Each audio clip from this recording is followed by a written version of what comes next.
তুমি কি ভাবছো আমি কষ্ট পাচ্ছি?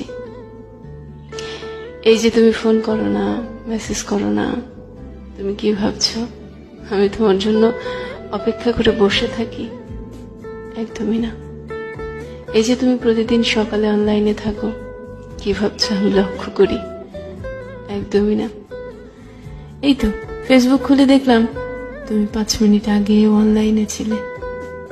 কি ভাবছো এটা দেখে আমি কষ্ট পাচ্ছি?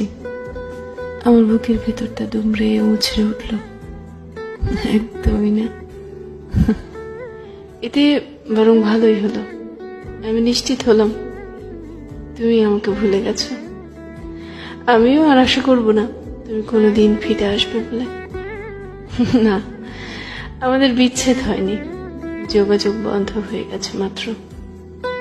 তুমি আমাকে কোথাও থেকে ব্লক করোনি, তুমি আমার থেকে মুক্তি চেয়েছিলে, সেটা আমাকে বলতে পারোনি। হঠাৎ তুমি যোগাযোগ বন্ধ করে দিলে। আমি বুঝলাম যে যাবার সে চলেই যাবে, তাই বেঁধে রাখার বৃথা চেষ্টা করিনি। যদি কখনো আমায় মনে পড়ে সেদিন তুমি হয়তো বুঝবে তুমি আমাকে কি পরিমাণ কষ্ট দিয়েছিলে। সেদিন ফিরে আসতে চাইলেও আমি কিন্তু আর ফিরবো না।